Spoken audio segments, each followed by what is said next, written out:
என்னை வாழ வைக்கும் தெய்வங்களான அன்பு தாய்மார்களே, புரட்சி தலைவரின் ரத்தத்தின் ரத்தமான புரட்சி தலைவியின் வழிவந்த சிங்கங்களான என் உயிரினும் மேலான எனது அருமை உடன்பிறப்புகளே மற்றும் பேரன்பு கொண்ட புதுச்சேரி மாநில மக்களே, உங்கள் அனைவருக்கும் முதலில் எனது நெஞ்சார்ந்த வணக்கத்தை தெரிவித்துக் கொள்கிறேன்.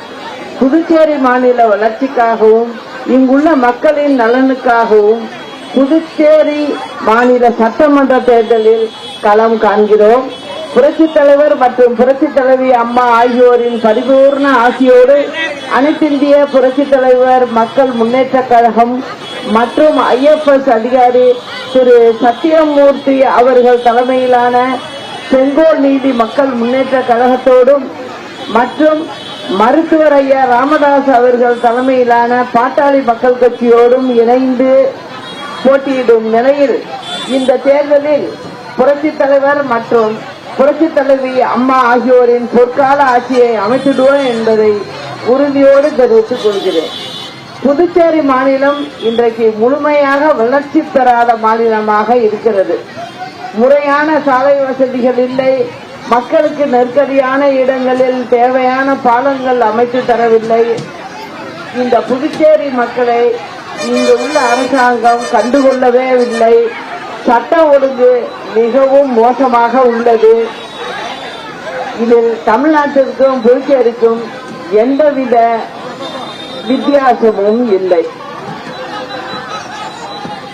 புதுச்சேரி மாநில அந்தஸ்து வேண்டும் என்பது இங்குள்ள மக்களின் நெடுநாளைய கோரிக்கையாக உள்ளது. இங்குள்ள அரசுகள் யாரும் இதற்கான நடவடிக்கைகளை எடுக்க தவறிவிட்டது. கடந்த 2011ஆம் ஆண்டு அம்மா அவர்கள் இதே கோரிக்கையை வலியுறுத்தி இன்றைக்கு இருக்கின்ற முதல்வரோடு கூட்டணி அமைத்து போட்டியிட்டதால் தான் திரு ரெங்கசாமி அவர்கள் முதல்வர் ஆனார். ஆனால் மறுநாளே அவர் நமது கூட்டணியை முறித்துக் கொண்டது அனைவரும் அறிந்தது.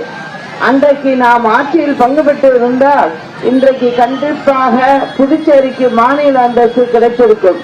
எனவே புதுச்சேரி மக்களின் நலனில் அக்கறை கொண்ட நமது கூட்டணியைச் சேர்ந்த வேட்பாளர்களை வெற்றி பெற செய்ய வேண்டும் என கேட்டுக்கொள்கிறேன். புதுச்சேரியில் இதுவரை ஆட்சியில் இருந்தவர்கள் யாருமே மீனவர்களுக்கும் ஒரு நல்லதை செய்யவில்லை. இங்குள்ள வாழ்கின்ற படித்த இளைஞர்களுக்கும் வேலை வாய்ப்பு எதுவும் ஏற்பாடு செய்து கொடுக்கவில்லை. பெண்களுக்கும் அவர்களுக்கு வேலை வாய்ப்புகளை உருவாக்கி கொடுக்கலாம், அதுவும் செய்யவில்லை. இது மாதிரி பெண் பிள்ளைகளுக்கும் நல்ல ஒரு வேலை வாய்ப்பை உருவாக்கி கொடுக்கலாம், அதையும் செய்யவில்லை. இந்த அரசாங்கம் என்ன செஞ்சது உங்களுக்கு நல்லா யோசிச்சு பாருங்க. யாருக்கும் எதுவும் செய்யல. திரும்ப திரும்ப அவங்க வர்றதுனால மக்களுக்கு ஏதாவது பயன் கிடைக்குமா? கிடைக்காது.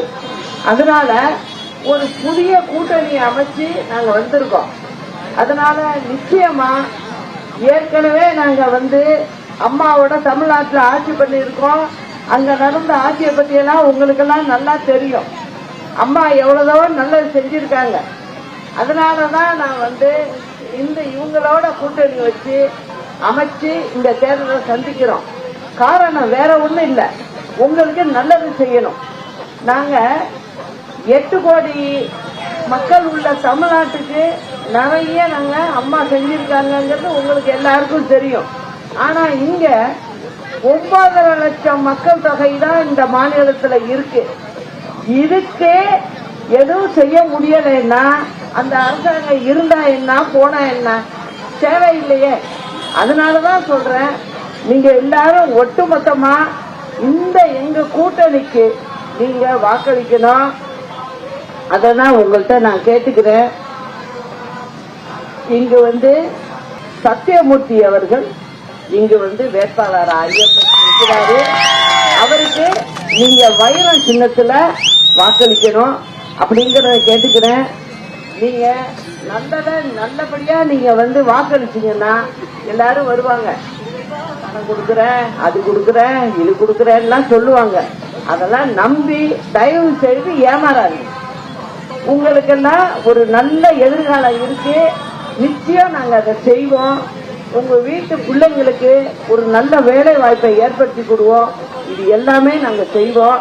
அதனால நான் உங்கள்கிட்ட ஒன்று சொல்லிக்கிறேன். அம்மாவுடைய ஆட்சி எங்க தமிழ்நாட்டில் பாத்தீங்க எவ்வளவு நல்லா செஞ்சாங்க. பெண்களுக்கெல்லாம் நல்லா செஞ்சிருக்காங்க. வீட்டுல உள்ள பெண்களும் நல்லா சொந்தமா தொழில்லாம் செய்யறாங்க, நல்லா இருக்காங்க. ஆனா இந்த மக்களை பார்க்கும்போது எனக்கே மனசு ரொம்ப கஷ்டமா இருக்கு. அதனால எங்களுடைய கூட்டணிய நீங்க ஆட்சிக்கு வர வைக்க வேண்டியது உங்க கையில தான் இருக்கு. நீங்க அதை செஞ்சீங்கன்னாக்க நிச்சயமாக நல்ல ஆட்சிய இந்த இடத்துலயும் கொடுக்க முடியும். அதுக்கப்புறம் நீங்களே சொல்லுவீங்க, சின்னம்மா இங்க வந்தாங்க, சொன்னாங்க, சொன்னதை கரெக்டா செய்ய வைக்கிறாங்க அப்படிங்கிற நீங்களே சொல்லுவீங்க எனக்கு. அந்த மாதிரி நாங்க நடந்துக்குவோம். அதனால நீங்க எல்லாரும் எங்க கூட்டணியில நிக்கிறவங்களுக்கு நீங்க வாக்களிச்சு பக்கத்துல உள்ள தொகுதிகள்லயும் உங்க உறவினர்கள் இருப்பாங்க, எல்லாரும் இருப்பாங்க. அங்க யார் நிக்கிறாங்கன்னு பார்த்து அந்த சின்னத்தை கரெக்டா கேட்டு நீங்களாம் வாக்களிக்கணும்னு கேட்டுக்கிறேன். நான் உங்களை நம்பி இத சொல்றேன். நீங்களும் அதை செஞ்சு காட்டணும். நான் திரும்ப எல்லாரும் வெற்றி பெற்றதும் நிச்சயம் இந்த இடத்துக்கு வருவோம், செய்வோம். நல்ல பையன் 13 வருஷம் இங்க வேலை பார்த்திருக்காரு. அதனால எல்லா கஷ்ட நஷ்டங்களும் அவருக்கு தெரியுது. அதனால நல்ல ஆட்சி நடக்கும். அதுக்கு நாங்க உத்தரவாதம் தர்றோம். உங்களை நாங்க பாத்துக்குவோம். புரியுதா? நல்லபடியா நீங்கெல்லாம் வாக்கு கொடுக்கணும். சரி,